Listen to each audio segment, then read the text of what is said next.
Hello दोस्तों, जावा के new feature की सीरीज में आपका स्वागत है। आज हम लोग एक खास टॉपिक पढ़ने वाले हैं, लोकल वेरिएबल टाइप इन्फरेंस, जो जावा 10 का अपडेट है। तो मैं इसको समझाने वाला हूं आपको। कंटेंट पसंद आए तो चैनल को सब्सक्राइब जरूर करिए। आइए स्टार्ट करते हैं।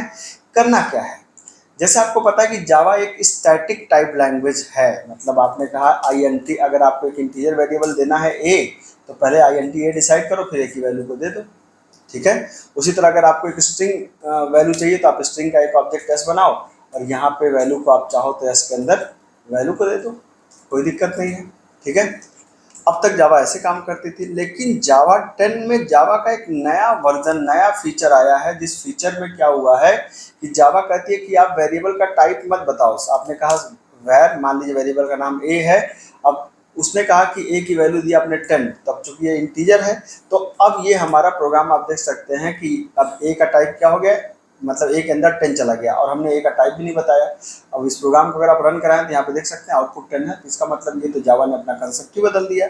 ठीक है। यही नहीं, अगर आप इसके अंदर क्या देंगे, इसके अंदर अगर आप धनंजय देंगे तो धनंजय को भी अपने अंदर स्टोर कर लेगा, मतलब स्ट्रिंग को भी अपने अंदर स्टोर कर लेगा, कोई दिक्कत नहीं है।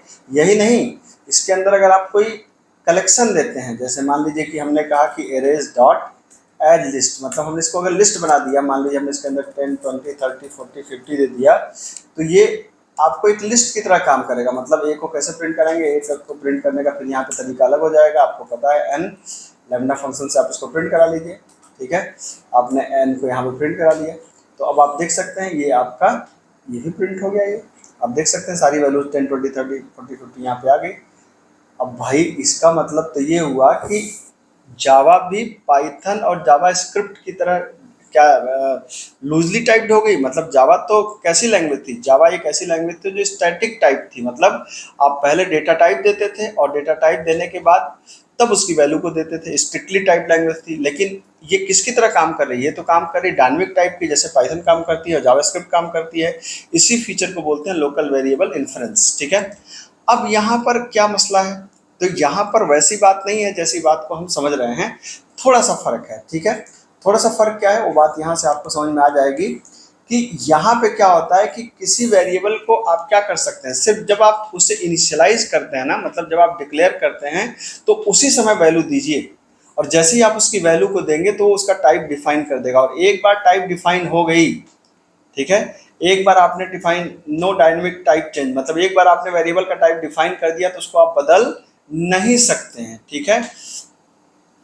और local variable inference is available inside initialize block of the statement. सिर्फ इनिशियलाइज ब्लॉक के अंदर सिर्फ मतलब आपको कब देना है, आपको सिर्फ जब वैल्यू आप दे रहे हैं तो उसी समय आपको, मतलब वेरिएबल को डिक्लेयर कर समय वैल्यू दे दीजिए। अगर आपने डिक्लेयर कर समय वैल्यू को नहीं दिया तो बाद में आपको वैल्यूज को आप नहीं दे सकते। ठीक है।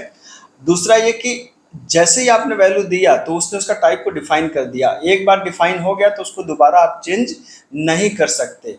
ठीक है। और रिटर्न टाइप में या वेरिएबल के नाम में, मतलब लोकल क्लास मेंबर वेरिएबल में या मेथड के पैरामीटर में वेर अलाउड नहीं है। ठीक है, याद रखिए। मतलब रिटर्न टाइप में या क्लास के वेरिएबल के अंदर या मेथड पैरामीटर में हम वेर को इस्तेमाल नहीं कर सकते। मतलब ये हुआ कि जैसे आपने कहा कि भाई हमने वेर डिक्लेयर किया, ठीक है, यहाँ पे हमने क्या किया, वैर डिक्लेयर किया ए, और ए की वैल्यू को हमने यहाँ पे दिया 10। ठीक है। अब यहाँ पर अगर आप देखें तो ए को हमने यहाँ पे प्रिंट करा दिया। तो अगर आप इसको देखें यहाँ पर, तो इस प्रोग्राम में देखिए क्या हुआ, कैन नॉट यूज वैर ऑन वेरिएबल विदाउट इनिशियलाइजर। कहने का क्या मतलब है कि आप इस वैर की वैल्यू को कब दीजिए, जैसे ही आप यहाँ डिक्लेयर कर रहे हैं तुरंत दे दीजिए, बाद में अलाउड नहीं है।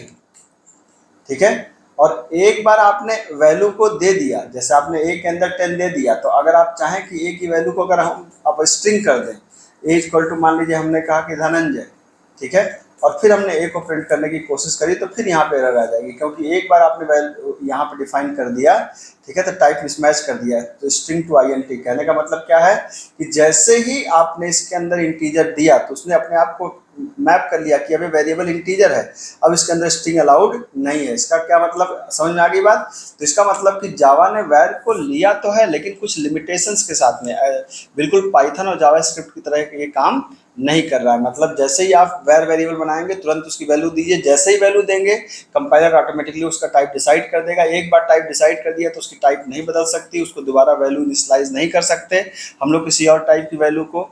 ठीक है, तो ये सब कुछ खास बातें हैं जो आपको ध्यान रखना पड़ता है एक लोकल वेरिएबल में। ठीक है, जो वैर से आप डिक्लेयर कर रहे हो। तो अगर कंटेंट पसंद आया तो चैनल को सब्सक्राइब करें। इस तरह के शानदार कंटेंट में लगातार आपके लिए लाता रहता हूँ। मिलता हूँ, थैंक यू सो मच।